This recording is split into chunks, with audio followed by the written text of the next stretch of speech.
اعوذ باللہ من الشیطان الرجیم بسم اللہ الرحمن الرحیم۔ اللہ تبارک و تعالیٰ کے نام سے شروع جو بڑا مہربان اور نہایت رحم کرنے والا ہے۔ اللہ تبارک و تعالیٰ قرآن پاک کی سورہ مؤمنون میں ارشاد فرماتا ہے، اور کیا تم یہ خیال کرتے ہو کہ ہم نے تجھے بیکار پیدا کیا اور تمہیں ہماری طرف لوٹ کر نہیں آنا؟ پیارے دوستو، کیا آپ جانتے ہیں کہ جس دنیا کے اندر ہم جی رہے ہیں یہ ایک دھوکہ ہے، اور یہ خوبصورت اور دلکش نظر آنے والی دنیا ہماری آنکھوں پر ڈالا ہوا ایک پردہ ہے۔ اس پردے کے پیچھے کا منظر بہت ہی خوفناک اور ہیبت ناک ہے۔ جب انسان مر جاتا ہے تو اس وقت انسان کی آنکھوں سے یہ پردہ ہٹ جاتا ہے۔ تب مرنے والا انسان ایک نئی دنیا کو دیکھتا ہے جو اس کی حقیقی اور اصل دنیا ہوتی ہے۔ اس بات کے اندر کوئی شک نہیں کہ ہر انسان کو اس خوبصورت نظر آنے والی دنیا کو چھوڑ کر اپنی حقیقی دنیا کی طرف ضرور جانا ہے۔ اس دنیا میں داخل ہونے کے بعد کبھی بھی انسان اس دنیا میں لوٹ کر نہیں آئے گا۔ پیارے دوستو، کیا آپ جانتے ہیں کہ جب انسان کی موت کا وقت قریب آ جاتا ہے تو مرنے سے 40 دن پہلے انسان کے ساتھ کیا ہوتا ہے؟ مرنے سے 40 دن پہلے فرشتے اس مرنے والے انسان کے بارے میں کیا کہتے ہیں، اور آسمان پر انسان کی موت کا فیصلہ کس طرح کیا جاتا ہے، اور روح نکالنے والے فرشتے انسان کے پاس آ کر کیا کہتے ہیں؟ پیارے دوستو، ان تمام تر سوالات کے جوابات قرآن و حدیث کی روشنی میں آج کی اس ویڈیو میں ہم آپ کو بتائیں گے، لہٰذا آپ سے گزارش ہے کہ ہماری اس ویڈیو کو اینڈ تک ضرور دیکھیے گا۔ پیارے دوستو، اللہ تبارک و تعالیٰ نے قرآن پاک میں انسان کی تخلیق کا مقصد بیان فرما دیا کہ ہم نے انسان کو صرف اور صرف اپنی عبادت کے لیے پیدا کیا، اور ساتھ ہی اللہ تبارک و تعالیٰ نے انسان کی موت کی گھنٹی بھی بجا دی کہ ہر انسان کو مرنے کے بعد ہماری طرف لوٹنا ہے اور اپنے اعمال کا بدلہ لینا ہے۔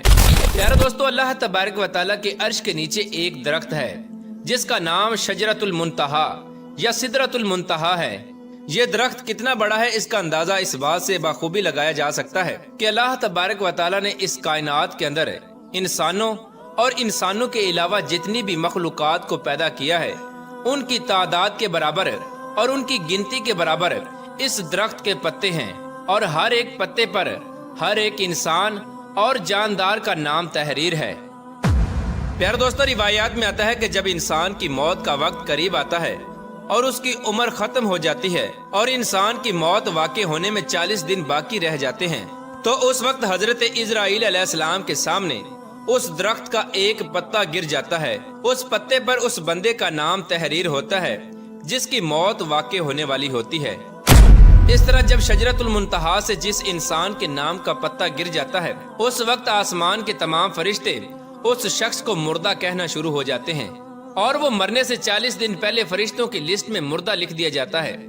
پیارے دوستو، اس طرح وہ انسان جس کے نام کا پتا گر چکا ہوتا ہے وہ دنیا میں 40 دن تک زندہ رہتا ہے، اور جب اس کی زندگی کے 40 دن پورے ہو جاتے ہیں تو ملک الموت علیہ السلام اس کے پاس آتے ہیں اور اس شخص کے سامنے آ کر بیٹھ جاتے ہیں۔ اس وقت بندہ اپنی بیماری کی تکلیف میں ہوتا ہے۔ جب وہ ملک الموت علیہ السلام کو دیکھتا ہے تو ان کو دیکھ کر گھبرا جاتا ہے اور ان سے پوچھنے لگتا ہے کہ تم کون ہو؟ تو حضرت ملک الموت علیہ السلام کہتے ہیں کہ میں ملک الموت ہوں اور میں تمہاری روح قبض کرنے کے لیے آیا ہوں۔ پیارے دوستو، ملک الموت علیہ السلام کی یہ بات سن کر وہ مرنے والا شخص اپنے منہ کو پھیر لیتا ہے اور اس وقت اس کی آنکھیں پھترا جاتی ہیں۔ اس وقت ملک الموت علیہ السلام اس مرنے والے شخص سے فرماتے ہیں کہ کیا تو مجھ کو نہیں جانتا؟ میں وہ ہوں جس نے تیری اولاد کی اور تیرے ماں باپ کی روح کو قبض کیا، اور آج وہ وقت بھی آ گیا ہے جب میں تیری روح کو قبض کروں گا اور تو دیکھ لے گا اپنی اولاد اور اپنے عزیز و اقارب کو جو تجھ سے پہلے موت کا ذائقہ چکھ چکے۔ میں وہ موت ہوں جو تجھ سے پہلے اگلے لوگوں کو فنا کر چکا ہوں، جبکہ وہ لوگ تجھ سے زیادہ مالدار اور قوت اور طاقت کے مالک تھے۔ اس کے بعد ملک الموت علیہ السلام اس مرنے والے شخص سے پوچھتے ہیں کہ تم نے دنیا کو کیسا پایا؟ تو مرنے والا شخص کہے گا کہ میں نے دنیا کو بے وفا اور مکار پایا۔ اس کے بعد اللہ تبارک و تعالیٰ کے حکم سے دنیا اس شخص کے پاس آئے گی اور اس مرنے والے شخص سے کہے گی کہ اے نافرمان، تو نے اپنے رب کی کس قدر نافرمانی کی اور کس قدر تو نے گناہ کیے۔ تجھے بہت سارے لوگوں نے سمجھایا اور نصیحت کی باتیں سنائی، لیکن تو نے کسی کی بات نہ مانی۔ تو یہ سمجھتا رہا کہ میں اس دنیا میں ہمیشہ ہمیشہ رہوں گا اور مجھے موت نہیں آنی۔ اس کے بعد وہ دنیا جس سے انسان ساری زندگی محبت کرتا رہا اور اپنی آخرت کو چھوڑ کر گناہوں کے اندر مبتلا رہا، اس وقت وہی دنیا اس مرنے والے شخص سے کہے گی کہ میں تجھ سے اور تیرے اعمال سے بیزار ہوں۔ پھر اس کے بعد اللہ تبارک و تعالیٰ کے حکم سے اس مرنے والے شخص کا مال اس کے سامنے آئے گا اور اس سے کہے گا کہ اے نافرمان، تو نے ناحق اور ناجائز طریقے سے مجھے حاصل کیا اور تو مجھ کو گناہوں کے اندر خرچ کرتا رہا۔ اگر تو اپنا مال غریبوں اور مسکینوں پر خرچ کرتا تو آج میں تیرے کام آتا۔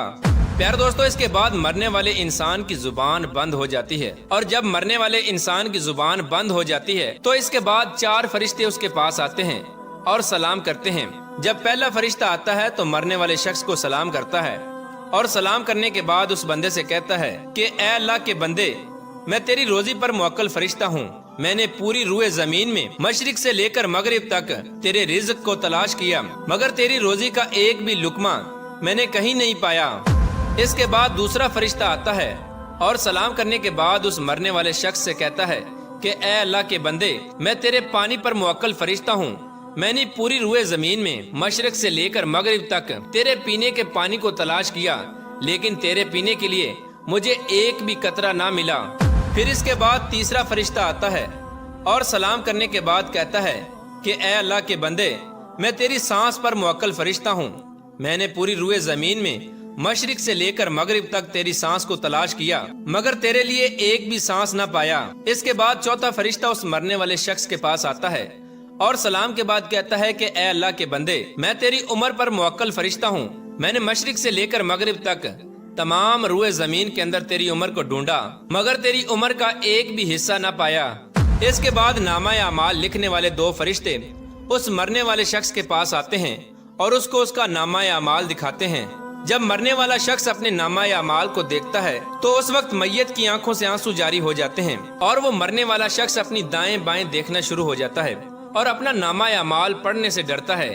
اس کے بعد ملک الموت علیہ السلام اللہ تبارک و تعالیٰ کے حکم سے اس شخص کی روح کو قبض کر لیتے ہیں، اور اس طرح وہ مرنے والا شخص جو اس دنیا کو اپنا سب کچھ سمجھتا رہا، وہ اس دنیا کو چھوڑ کر اپنی حقیقی دنیا میں چلا جاتا ہے۔ اگر تو وہ مرنے والا شخص نیک ہوتا ہے تو اس کی قبر کو جنت کے باغوں میں سے ایک باغ بنا دیا جاتا ہے، اور اگر مرنے والا شخص بد نیک ہو اور اللہ تبارک و تعالیٰ کا نافرمان ہو تو اس کی قبر کو جہنم کا گڑھا بنا دیا جاتا ہے۔ اللہ تبارک و تعالیٰ سے دعا ہے کہ اللہ تبارک و تعالیٰ ہمیں نیک اعمال کرنے کی توفیق عطا فرمائے اور حضور پاک صلی اللہ تعالیٰ علیہ وآلہ وسلم کی محبت کے اندر جینا مرنا نصیب فرمائے۔